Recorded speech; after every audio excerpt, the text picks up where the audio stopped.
Join me as I dig deep into the wild theory that the CIA is spying on us through Pokémon GO. Can I uncover the truth behind this conspiracy? So, you've probably heard the rumors. The CIA, one of the most powerful intelligence agencies in the world, is allegedly using Pokémon GO to spy on us. It sounds like the plot of a sci-fi movie, but is there any truth to it?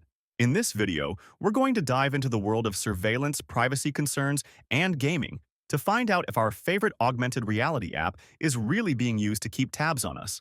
There's no denying that our mobile devices are constantly collecting our data. From our location to our browsing history, it's no secret that our phones know a lot about us. And when it comes to mobile games, the data collection can be even more intense. Augmented reality games like Pokémon GO, which use our camera, GPS, and microphone, raise even more red flags. Are these games just collecting data to improve our gaming experience? Or is there something more sinister at play? Think about it. Pokémon GO knows our location, down to the exact coordinates. It knows when we're moving, how fast we're moving, and even the streets we're walking on. It's not hard to imagine how this data could be useful to an intelligence agency like the CIA. And let's not forget about all the other data Pokémon GO collects, from our social media profiles to our device information. It's a treasure trove of personal data, just waiting to be tapped into. But is this data actually being accessed by government agencies? And if so, what are they doing with it? These are the questions we need to ask ourselves, especially in an era where privacy is becoming an increasingly valuable commodity. As we continue to sacrifice our personal data for the sake of convenience, we need to consider the potential consequences. Pokémon GO uses a technology called Google Maps platform to power its game world.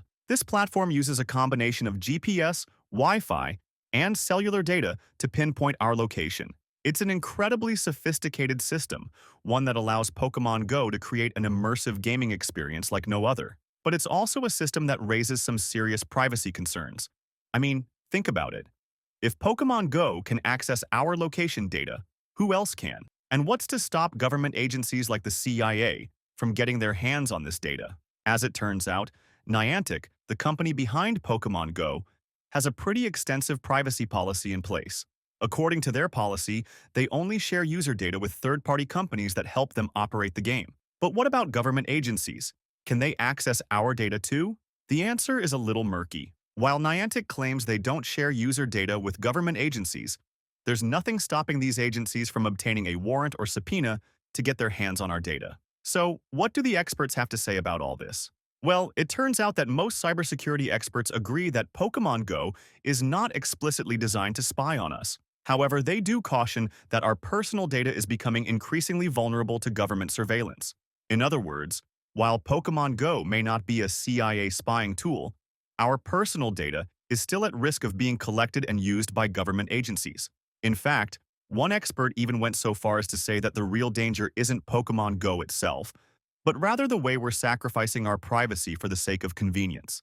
As we continue to trade our personal data for access to free apps and services, we're creating a culture where privacy is seen as less and less important, and that's a dangerous slope to slide down. So, what have we learned today?